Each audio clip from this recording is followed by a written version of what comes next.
Good morning बच्चों। पिछली video में मैंने आपको दो बैलों की कथा के लेखक कहानीकार मुंशी प्रेमचंद जी के जीवन वृत्तांत के बारे में बताया था। आज मैं आपको कहानी का सार बताने का प्रयास कर रहा हूँ, कहानी का संक्षेप बताने का प्रयास कर रहा हूँ। ध्यान से सुनिए। मुंशी प्रेमचंद जी द्वारा रचित दो बैलों की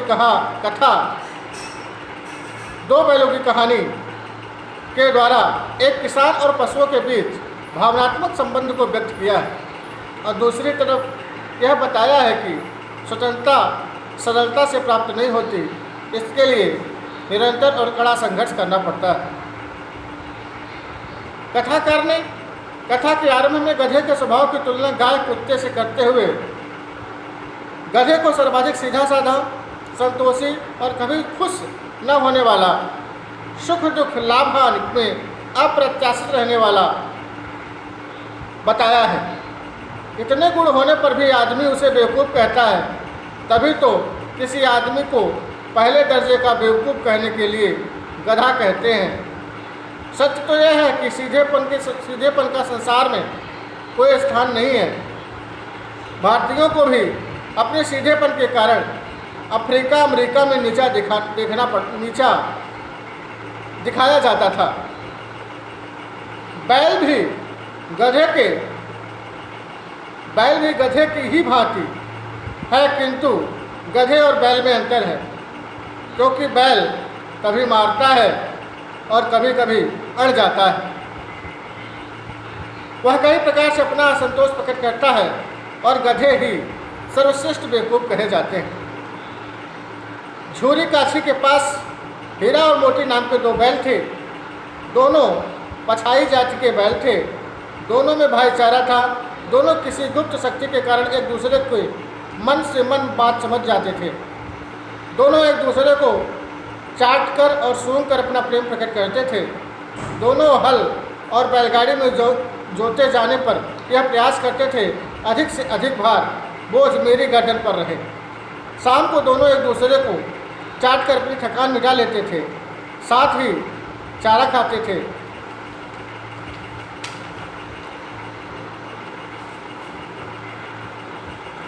झूरी ने एक बार दोनों बैलों की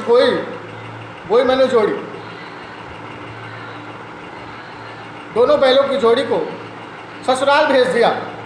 बैलों ने समझा कि मालिक ने उन्हें बेच दिया। झूरी के साले गया को उन बैलों को गोई तक ले जाने में बड़ी परेशानी हुई, क्योंकि गया जब पीछे से हाँकता तो दोनों दाएं बाएं भागते और पगहा पकड़कर आगे से खींचता तो दोनों पीछे जोर लगाकर अड़ जाते। जैसे तैसे गया उन्हें हाँकता हुआ अपने घर पहुंचा। दोनों शाम को चारा नहीं खाए। दोनों ने अपनी मूक भाषा में सलाह की कि रात को पगहा तोड़कर घर से दूसरी तरफ भाग जाना है। झूरी ने सुबह देखा तो दोनों बैल चटनी पर खड़े हैं। झूरी ने दोनों को गले लगाया। गांव के लड़के भी ताली बजाकर उनका स्वागत किया। किसी ने रोटी लाकर दी तो किसी ने गुड़। झूरी की पत्नी बैलों को देखकर जल उठी और उससे कहने लगी। झूरी की जो पत्नी थी वो बैलों को देखकर जल उठी, क्योंकि उसका भाई ले जा रहा था। और भाई ले जा रहा था तो वो दोनों भाग आए। झूरी की पत्नी बैलों को देखकर जल उठी, कहने लगी, एक दिन वहाँ भी काम नहीं किया, भाग खड़े हुए। इस पर झूरी ने कहा, दाना चारा न दिया होगा इसलिए भाग आए। उसकी पत्नी ने कहा, तुम तो जैसे बुद्धुओं की तरह बैल को सहलाते नहीं हैं, खिलाते तो रगड़ कर काम भी लेते हैं। इससे ने चिढ़कर मजबूर को कड़ी तारीफ कर दी कि बैलों को खली भूसा न दे। बैलों ने नाद में मुँह डाला, उन्हें चारा अच्छा नहीं लगा। झूरी ने मजदूरों से थोड़ी सी खली डालने को कहा, किंतु उसने मलकिन के डर से ऐसा करने से मना कर दिया। कितना वर्चस्व था पहले भी स्त्रियों। दूसरे दिन झूरी का साला फिर गया वहाँ आ पहुँचा। दोनों बैलों को बैलगाड़ी में जोत कर चला। मोती ने कई बार बैलगाड़ी को खाई में गिराने की कोशिश की, पर हीरा समझदार था, उसने संभाल लिया।